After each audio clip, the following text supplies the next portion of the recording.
And you go first. I go first. Yes. Back to our slide. Oop. Perfect.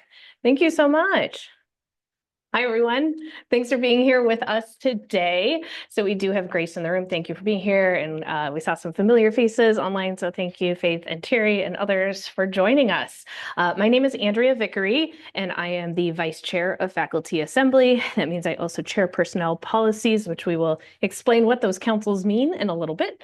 And I'm Gwen Kay. I am the Chair of Faculty Assembly, which means I'm ex officio on every committee, I suppose, and run a few meetings like Faculty Assembly, General Faculty Meeting, and the Executive Board meetings. Yeah, and we wanted to bring this presentation to help, both in terms of recording and those that are here, get a refresher on what shared governance really is, right? It's one of these terms that we might think we know, and in the spirit of breakout sessions, time to learn and refresh our memory and kind of understand the role that this plays. So we will start by going through some definitions and overview, and then we'll talk about what our structures look like here at SUNY Oswego, how that connects to our larger shared governance systems within SUNY, and we will leave plenty of time for questions, all the things that have been burning in your mind that you've always wanted to know, and anything that kind of comes up along the way. So feel free to know that structure and know that we have plenty of time for questions. So what is shared governance? So shared governance is something that everybody thinks they understand, but everyone has different definitions, which means that everyone might be operating in completely good faith ways in things that they understand to be shared governance and might be, but might not. And one of the things that we're going to highlight is there are things that shared governance should do that we, in fact, on our campus do not necessarily do. And in some ways, we're not alone in that. So shared governance, as you can see, in higher education refers to structures and processes, which we will be talking about, through which faculty, professional staff, administration, governing boards, and sometimes students and staff in their own councils can participate in the development of policies and in decision-making that affects the institution. Really important. This definition is one of the most common definitions used across many spaces that talk about shared governance. This is derived from the AAUP, the American Association of University Professors definitions. It goes back to essentially a 1966 conversation that happened between the AAUP and the AGB, the Association of Governing Boards, which is the body that lots of university councils belong to. And so there was a consensus sense of what should faculty and staff be doing, what should administration be doing, what should students be doing, what should governing boards be doing, where is there overlap, where is there clear separation. And this common definition has been the one that has been used most frequently and is the one that 1966 anniversary year figure, people are going back and looking at, and it might be tweaked a little bit, but this is the most common definition. And I will say the emphasis is on sharing. It means that faculty need to share with students, faculty need to share with staff, faculty need to share with administration, faculty need to be shared with governing boards. At the same time, governing boards should be sharing with faculty, governing boards should be sharing with staff, governance board should be sharing with administration, governance board should be sharing with students. So there's a lot of sharing here, and we'll unpack what the sharing part actually means. Yeah, and I think in there, right, the one thing that we're going to see as we transition to the next slide is this idea of inclusivity and transparency, recognizing that we want to empower individuals and we want to pull on different people's strengths, right? When we're involving students, staff, faculty, governing boards, we're thinking of where people's expertise lie and how they're able to bring in that expertise as we focus on these structures and processes. And so one of the biggest areas when we think of shared governance reflects back on academic matters, right? And that's what makes this kind of unique for us to think about shared governance, right? Because this brings in the role of the faculty. And we're going to see this kind of big view first, and then we'll talk about curriculum again in a little bit. But When we're recognizing shared governance, this is thinking that faculty, I can say we in here because I am a faculty member, right? We are the ones that are probably the most aware of how curriculum can work and what sort of academic work can be there. But in this idea of transparency and inclusion and sharing, we're recognizing that we're able to offer advice, guidance on how we are able to create policies and structures on campuses that relate to this area of expertise. So most often that involves curriculum, right? And bringing together in that shared sense, the experiences that we have, thinking through modalities or methods of instruction, thinking through different sorts of academic, we'll call them policies here, but standards, rules, guidance that help our students succeed in the classroom, how we assess courses and programs. And we do have on here this note about academic student affairs, right? So this means that our students, right, if they are also part of shared governance, we have to be mindful in conversation with them as well as administration in terms of the student experience and what it is like, their experiences as they're going through, because their policies affect them. If you have campus policies that have been passed through any sort of governance that relate to how students can succeed in a classroom, what attendance means, what modalities mean, what grading is or isn't, that affects our students. And so in here too, thinking through our different degree requirements and having this information be captured and passed on through different handbooks or material, but recognizing that as we formulate, revisit, revise policy, we're pulling on that expertise and in conversation with multiple bodies. I'm also going to point out that when we say faculty, according to SUNY Board of Trustees policies, faculty is faculty and staff. So we're not going to keep on saying faculty and staff. We're just saying faculty because we recognize that staff have a lot of intersection in many of these spaces. And so when we're talking about faculty here, we mean faculty and staff. And Yes. You'll see that in the committee structure also recognizes that there are open seats that anyone can be in, and there are some seats that are designated for people in specific spaces because we know that the role that staff play are very important. So we're not trying to omit staff by just saying faculty. Yes, and that's also why we wanted to make sure when we note here academic student affairs, right? That's where that expertise comes in when we have professional staff that have more expertise on that side, but we also know what's in the classroom and what's in curriculum can affect larger parts. So in here, right, this is recognizing kind of in line with what Gwen just said, right? When we are here, we are all employees of the university, but we're bringing in this expertise, be it the more specific, faculty title, we're all staff truly. But in here, we want to recognize that while it might focus on curriculum and that student experience where our expertise lies, part of that trust and transparency that works in the structures and processes is acknowledging that as we open those lines of communication, there are other areas in which faculty can offer input and guidance and recommendations. And so some of these areas, depending on how shared governance is set up on a campus, can include the budget, right? Especially for public institutions and institutions that share funds across a SUNY.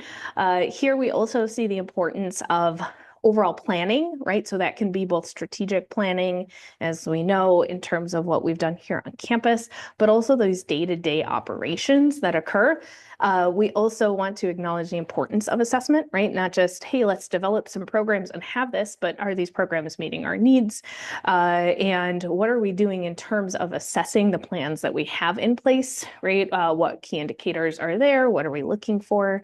One thing that's very common in our shared governance structures is the spirit of consultation, and that spirit of consultation extends to searches for key leaders, recognizing that administrative roles such as deans and provosts and presidents, those people are very closely entwined with what faculty and staff are doing, and having input in on those searches allows us to think about those leaders that will be able to go through that mission of shared governance that we talked about. recognizing those processes and structures with trust and transparency.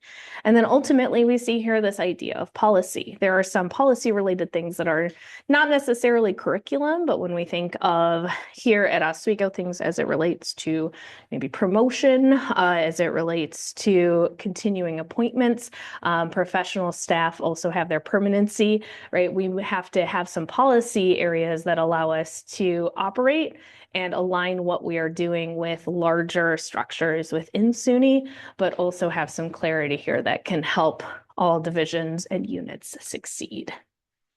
And one thing that I think is really important that we hear, and we've definitely heard in some of those key searches, is a recognizing that when we think from that outside lens, or we start to see things get distilled down, one of the most important things that we distill is recognizing that the faculty, as they're developing policy, as they're making recommendations, as they're in this consulting role and working with everyone else in the shared governance system, is that this is where we'll hear that saying of kind of faculty are in control of the curriculum. And it's through shared governance that we have that power, but we also have that responsibility to share and communicate information out with our students, with our administrators, with all other constituencies. And so this is really, we wanted to make sure this was in here to drive that point home. While we talked about it earlier, this is really what we think of when we think of shared governance lots of times, is bringing forward through our different councils that we'll talk about different opportunities to make sure that faculty are involved in our program and course learning outcomes, our sequencing, and our instructional materials. So I myself might come from one discipline, such as communication. Gwen comes from history, but recognizing that as we review different departments and their courses that they're approving or their learning outcomes, we can still recognize different areas of expertise and start to see how it all fits in this bigger picture, and how we are able to think through that curriculum with a lens towards students, with a lens towards other faculty and our campus structure. And speaking of students, that is something that we wanted to make sure that we emphasize here, not just, because it's important and we're doing breakout sessions and many of us are, in roles working with students, but students are also involved in shared governance. I know that I'm, since being more involved in shared governance, I have had recovered memories of my own role being reps for different organizations and voting on things and being like, oh, wait, I did know Robert's Rules of Order back when I was an undergrad. But this goes back to that idea of these processes and structures that allow for consultation. And so having students be involved, many of our councils do have seats for students. When we do searches, we make sure our students are there, but students should really be consulted. That's really the big thing as we start to see policies that impact their lived experience, particularly for us, any sort of code of conduct, experiences with res life, who we might have through auxiliary services for food, what sort of decisions are being made there. It ties back to those things that we've already talked about as it relates to academic student affairs and as it relates to budget and other input. We want our students represented, as we said, but we also acknowledge there is work that students need to do that is on their own. So we have some responsibility to help model for them what governance can look like. We are there to, we do send people that go and sit in on their meetings and are there in that faculty mentor role. If some question comes up of like, can we do this? Can we not do this? Right? We're there to also help them understand how governance works, but recognize just like how we have that purview and control over curriculum and policies and really want to have everything be in alignment. Same thing with our students. We want to recognize that when it comes to their experiences, they should have control and influence over the use of their fees, right? They're the ones that have helped set that, kind of like we set ours, and need maybe some input, guidance, recommendation, and consultation in line with that larger goal of shared governance. So from our end, students are really important in this process and should be consulted. They should be involved. They do have seats on our various things. And of course, we'll be able to talk on some of the challenges there. But before we get to the challenges, we do want to make sure that we kind of think through some of these moments now that we know what shared governance is and how it could work and sort of where we need to focus our attentions. So at Oswego, we don't tend to pass many resolutions, but we do pass some things, curricular and other, that are in fact about policy. And the real issue is that the role of shared governance is to vote for the policy, not how to implement it. So if we are spending a lot of time worrying about implementation of a policy, perhaps helpful to those people who are going to have to implement it, but not actually what we need to be doing. So thinking about the operational level is very important. We need to work with the people who are going to be helping to implement things, but also assume that they have been we are paying attention to what they are telling us. They are paying attention to what we are telling them. If there are going to be clear problems, hopefully earlier in the conversation, we will hear from those people who are going to be helping do the implementation. Because this is why we have people from lots of different spaces on committees and why we have many ex officio members from the relevant spaces where policies are going to be implemented. It is really important to have conversations with as many people as possible before policy goes into effect. Mm-hmm. There could be unintended consequences. There could be consequences that faculty and staff don't imagine because they don't work in the space where it's going to be implemented. So there's this tension between getting the policy right and getting too much in the weeds. But once a policy is passed, it's passed. It's out there. It's being implemented. We just have to trust that we have done everything helpful to make the policy the best it can be to have it get the results that were intended for it. So it's really important to pay attention to how this can actually happen well. And how it can happen well is if we are having genuine conversations as policy is being developed, as curriculum is being developed, as budgets are being examined, as new things are being proposed, and they have budgetary implications, having those conversations early and often is very helpful. But it's also important to think about what actually is consultation and how do we assess feedback. It is always better to have a conversation early on. We are thinking about doing X, and people in various departments can say, great, have you thought about A, B, and C? Versus going afterwards and saying we are doing X, and then we're told, well, there are going to be lots of problems. So earlier conversations and having a discussion versus true consultation is better than informing after the fact. We recognize some moments where there are really clear time constraints, often from SUNY, but not always. And so there are exceptions, but in general, the more conversation that can happen, the more time and space for feedback, consultation, talk to people, minds might get changed, new ideas might spring up. Allowing for that space does take time, but it will help, we believe, get to a better end result. So, decision-making structures. There are really clear differences between shared governance and the unions. There's overlap, but there are also clear and separate lanes. Toward that end, many people who are involved in one space are involved in the other space. This is not true just at Oswego. This is true on every SUNY campus, that there's a lot of attention to this. But again, this gets to the difference between policy versus procedure. And the union also talks about what is the difference between shared governance and union work. But this is also in part why we have union representation on several committees, including the executive board, to be aware of things that might come up, policies that might change. And so governance is looking at academic matters in some spaces. The union's working more with terms and conditions. we have overlap with things like reappointment. We might have overlap with things like issues of modality. And so having those conversations is always really helpful. And the more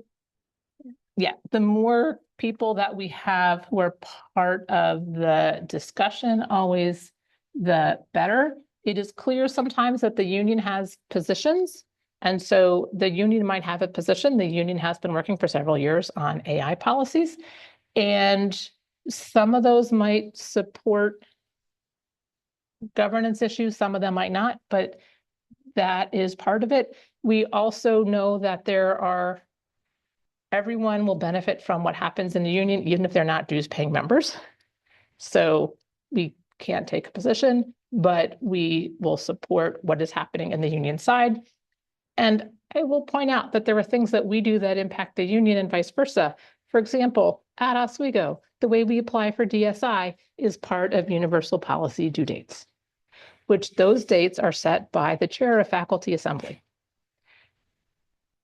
If we're going to have DSI, that needs to be part of the dates. If we're not going to have DSI, that will not be part of the dates. It would be silly to have the chair give universal policy dates and not talk about DSI, because that is the very first thing that happens in the academic calendar. So there is a lot of crossover here.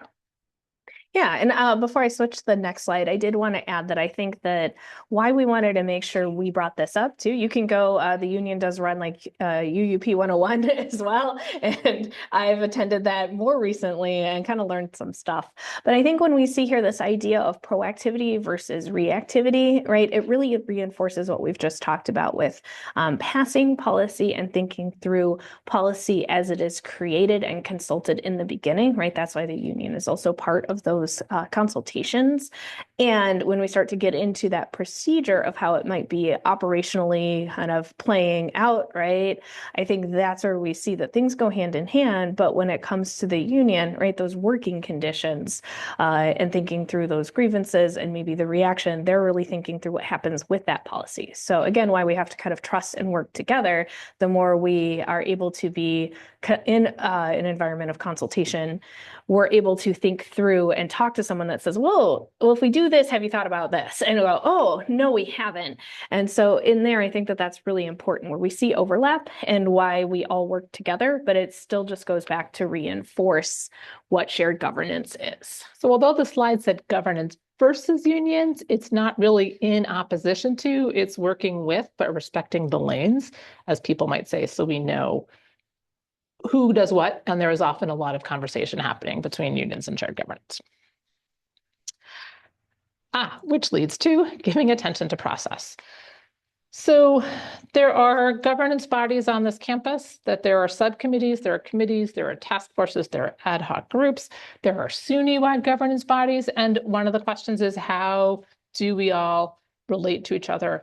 And part of this is about bylaws. Thank you, personnel policies. But part of this is also about making sure that we are in conversation with each other. So when we set up committees, we literally have language in our bylaws that tells us how committees are structured. We need members of different constituencies to be equitable. So I will use personnel policies as an example. We have members on that committee from each of the 4 schools. We have a union representative who sits on that meeting, in that space. We have someone from, we have ex officio folks. We have at-large seats. We want to have lots of different people from lots of different constituencies paying attention, so that if something will disproportionately impact one space versus another, there might be time to have that conversation before something comes to the floor. Some seats are limited to members of faculty assembly. Many seats, in fact, are not, and are open to anybody who is faculty and staff on campus, who is a voting member faculty or has been here enough to have equivalent staff status. So we want to have people from all spaces and all places involved on campus. We have an agenda, but we also always have space for new business. We encourage questions. We try to have space where people can ask questions of concern. And sometimes this happens formally, sometimes this happens informally, which means that as chair, if I get information, I do my best to bring information back to the body. We have a pretty standard agenda, as many organizations do. And we invite guests, and we invite guests who we think will have information to share that will be very helpful, appropriate, and timely. We always have the provost come. There will be a heightened interest in the provost in the fall, because this will be one of the first opportunities to hear our new provost talk to everybody. So there is always space for set things, but there's also space for new things as well. If someone has an issue or a question, they have several ways to bring it to the floor. They can email the chair of faculty assembly. They can talk to their representative. They can, if they don't know who the representative is, talk to me. I'll tell you who the representatives are. But many people can ask questions. And every question is a good question. And some questions, the answer might be, we discussed this 2 years ago, here's information. Some questions, the answer might be, this is a great question. This is actually more of a union question than a governance question. And I would explain to that person why, copying union people on my reply so they're aware of it as well. But also, sometimes I will mention things on the floor. If a lot of people ask the same question on the floor during the chair report, that would be an opportunity to highlight questions that had been asked recently and hear some of the answers that are going on. As we tell our students, there is never a bad question. Sometimes there's an information gap, and part of the piece it out process is trying to reduce the information gap. So one of the fond hopes is that the representatives are reporting back to their constituent spaces with a summary of what happened. Every piece might not be hugely interesting to your department, your colleagues, but some pieces will be. Some courses that are approved are probably going to impact your space. People should know that. Some guests are coming and giving really interesting information. That should be reported back. We don't want the information sitting with only the people who have attended faculty assembly in person and streaming on Zoom. We want that information dispersed as widely as possible. And that is where we rely on the representatives to make part of that happen. Where does shared governance go wrong? This is interesting and tricky because when shared governance is going well, when anything is going well, it just looks easy and seamless. And when things don't go well, it can be harder to pick out what's going wrong. So there are a lot of things that can happen. Usually when things are going wrong, it's not just one piece, it's 2 or 3 things that are happening that are going to ratchet up and combine.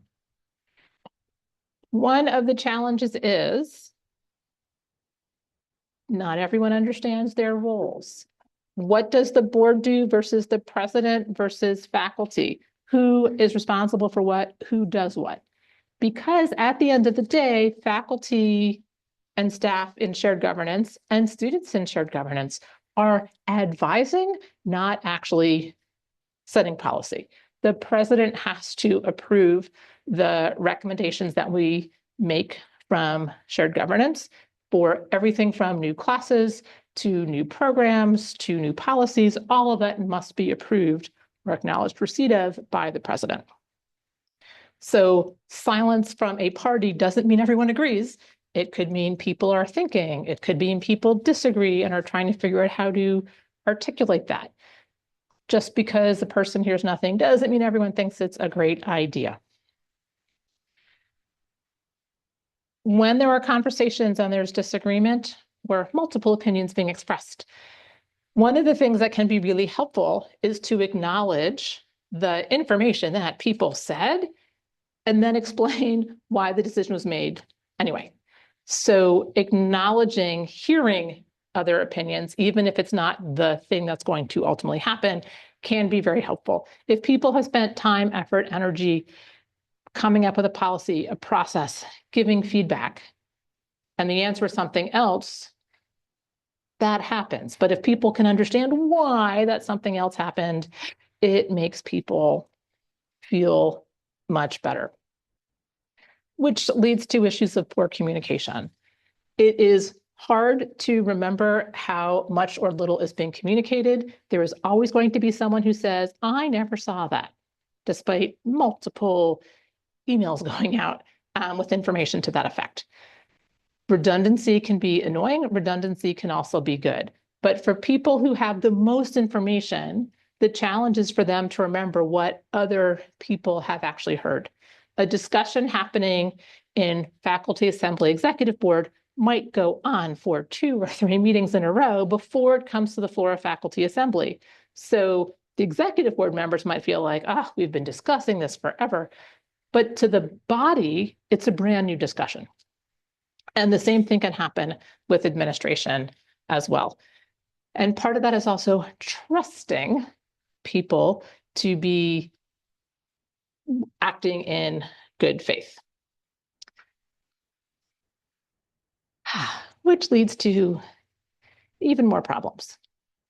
There are as many ways that shared governance can go right. We just want to highlight the ways that shared governance can go wrong because each of these can be a little bit of a flag here.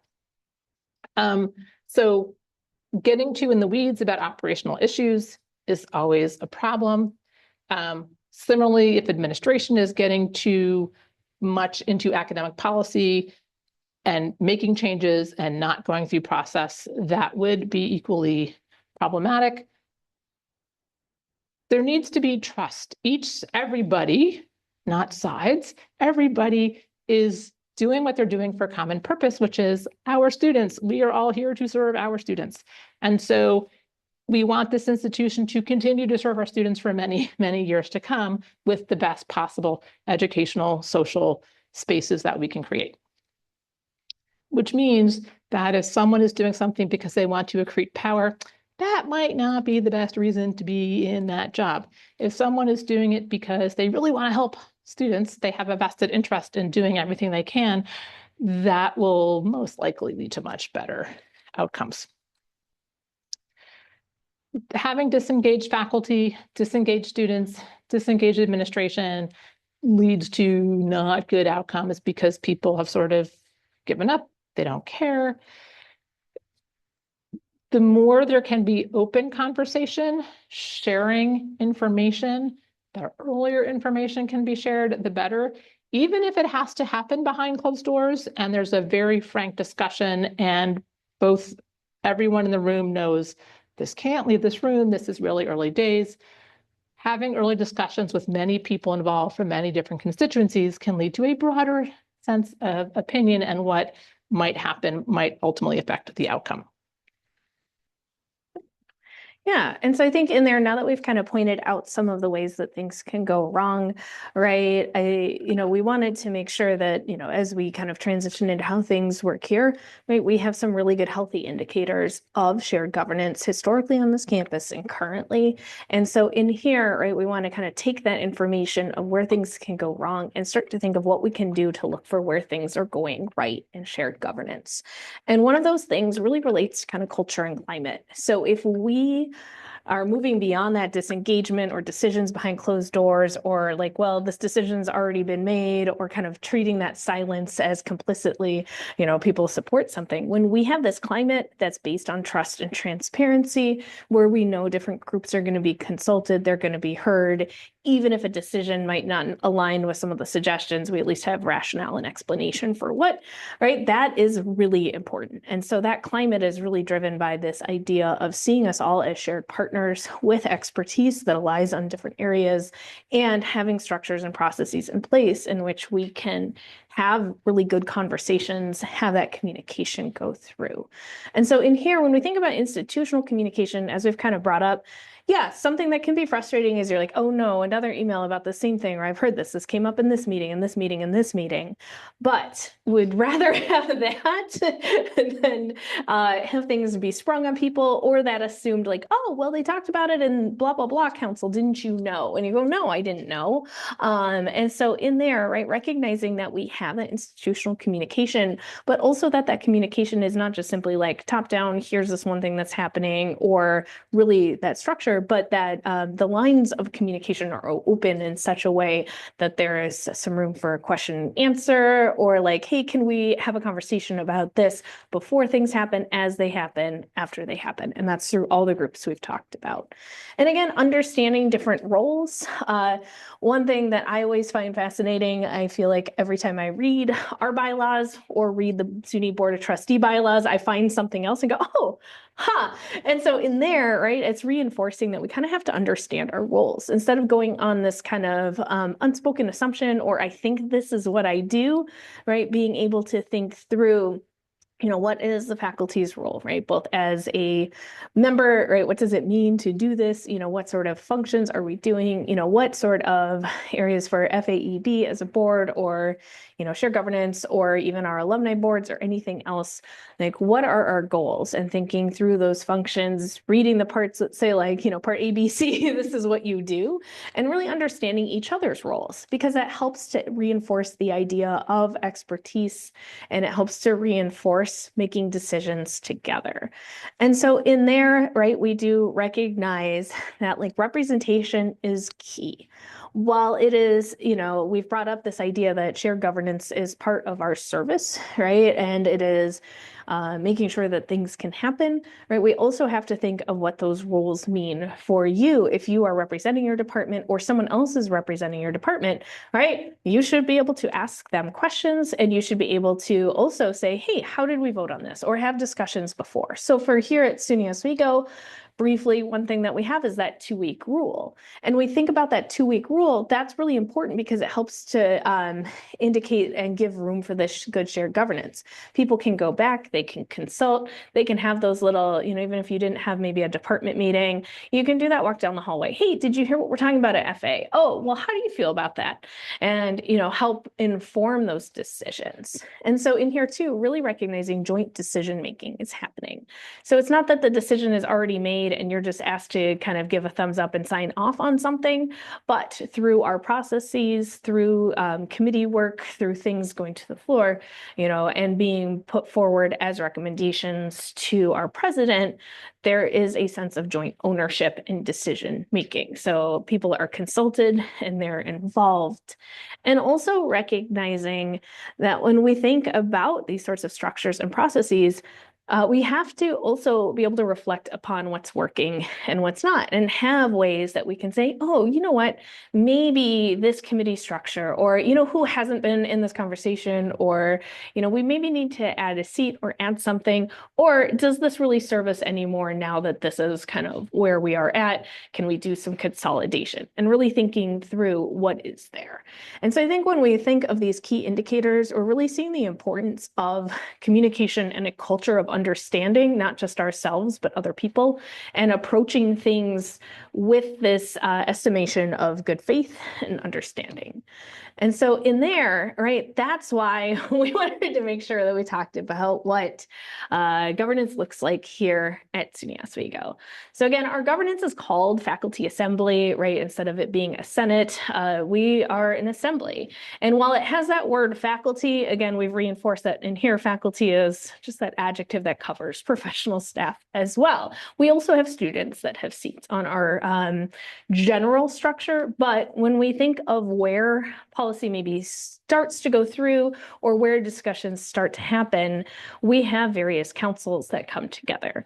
And so with this slide, we're really thinking about, this is both one, ways that you could get involved if you want to, put your name forward and be elected into a council and gain that expertise, pull on some of these strengths, but also in terms of where that kind of first round of conversations are happening with those ex officio members as well as representatives before things go out to the full body. So as we can see, we have personnel policies. If you just want a quick little brain word to hold in there, that's some bylaws. So it is also how it says. Academic policies really is focused on any sort of policies in that area as it relates to either maybe instructional modality, student affairs, sorts of experience of like, what does it mean for our students as they are encountering our curriculum, trying to reach institutional benchmarks and graduate. Our general education reviews any courses that are part of our general education course offerings. We also have a graduate council that does look at graduate courses and review. We have information technology, which advises on technological decisions. They are also ones that then we can see why that's part of our curriculum if we are going to talk about things. Many of us were here when we went from our Blackboard to Brightspace, right? Information technology right now, any sort of AI. Priorities and planning is one that if you want that little shortcut word that puts it separate from the other P and P one, they're focused on budget. And they're really thinking through how are we making decisions that allow us to use our financial resources accordingly when we are maybe adding courses or we're adding programs, how can we utilize that? One thing we've been piloting here is a staff council that allows our staff to have a greater voice and representation in our decision-making processes and harnesses the issues that they're focused on that align with this definition of shared governance. We have a research council that looks at policies and procedures as it relates more to research and recognizing that that is part of our role as faculty. We have an undergraduate curriculum council, and they're the ones that review our additions, modifications to courses as we add courses and think through that undergraduate experience. And we do have two groups that we also wanted to make sure we acknowledge are part of our faculty assembly board. One is the union, right? They are represented both in terms of our FAEB executive board. There's also some ex officio membership where the union is on personnel policies as we think through those.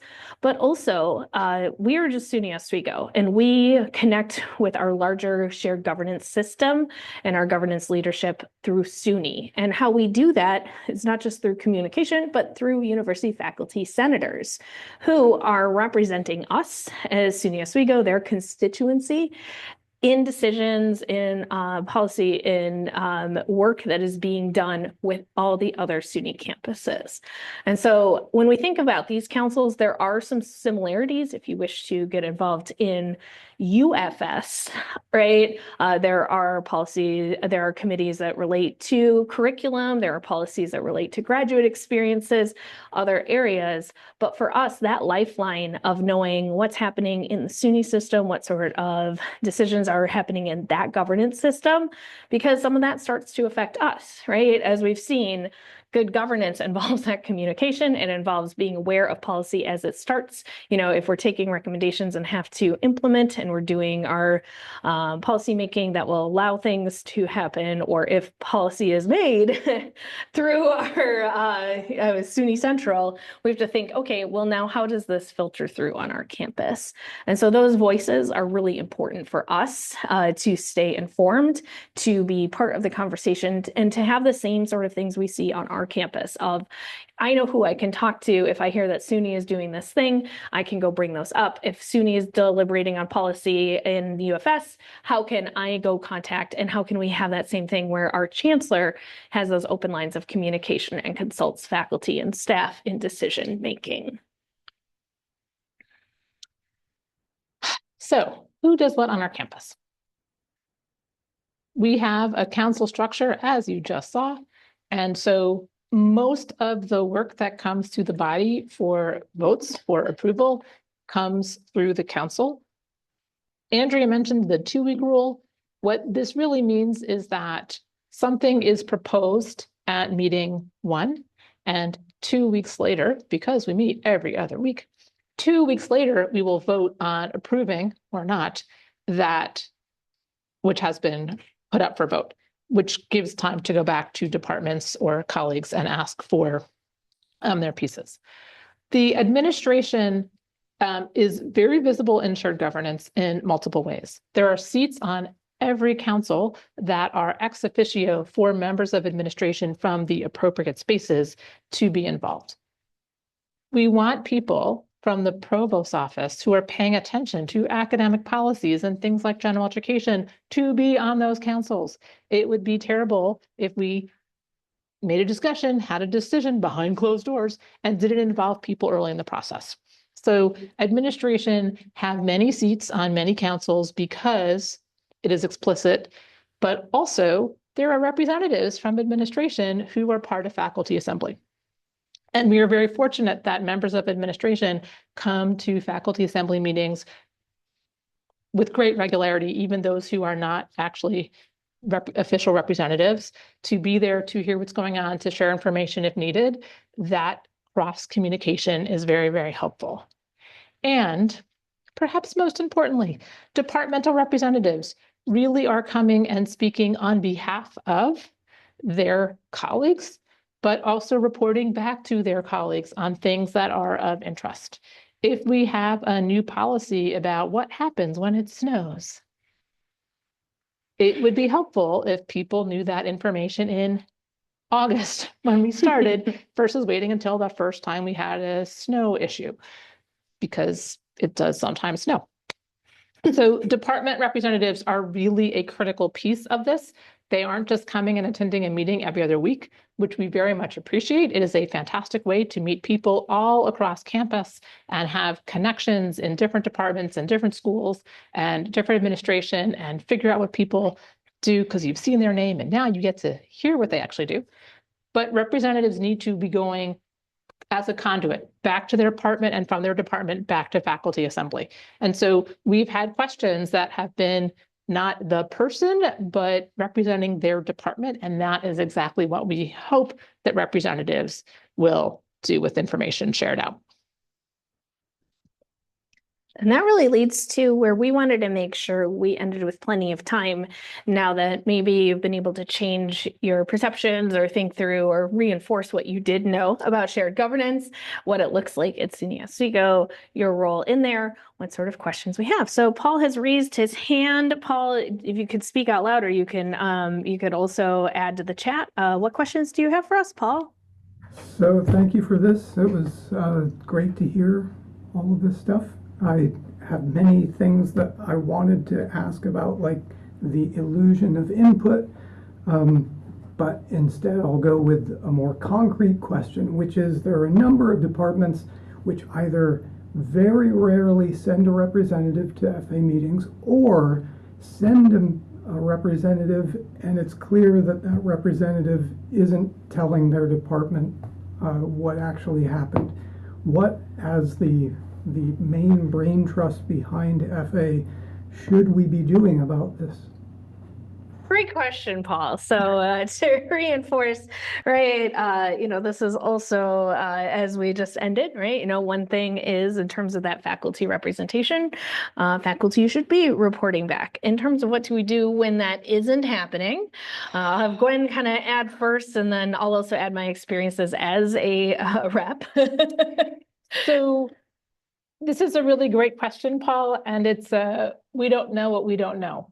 So I know in my Department of History that when I was first a representative, I did a terrible job reporting back to my department. The internet was a little bit different, but email still existed. It wasn't that dark a time. So I got better, but I learned that I had to do it. So part of it is education at the beginning of faculty assembly and reminding representatives.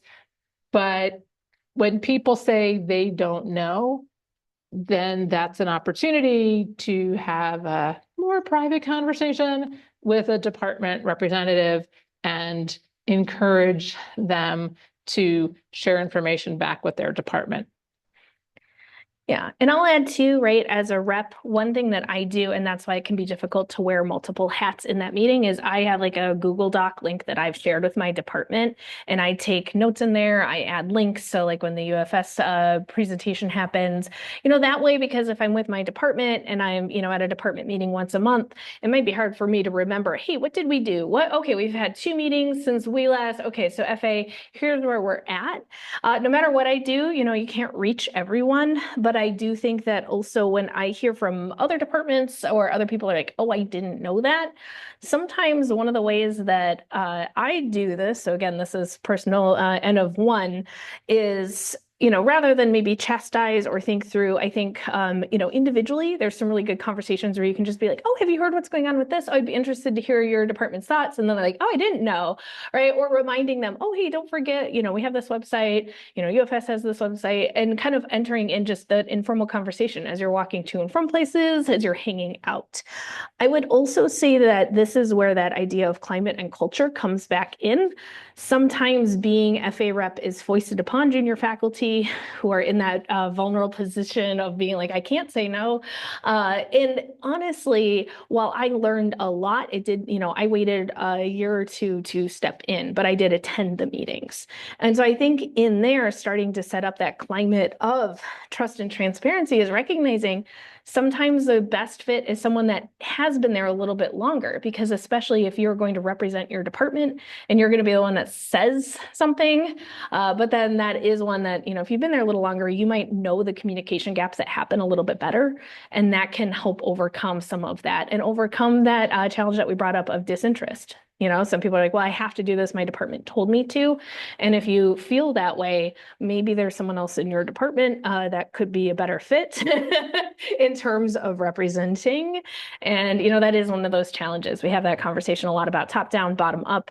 And sometimes, departments are the ones that still set their own, guidelines. They have their own policies for promotion. They are evaluating people, but starting to think through that role. So I hope that gave you a little bit of an answer, Paul, in terms of that.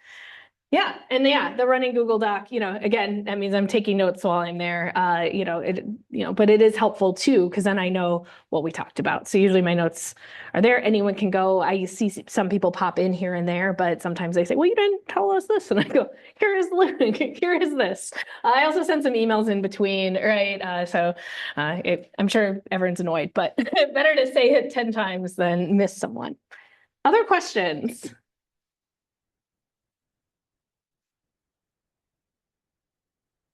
Okay. Let's see, any other questions? Okay.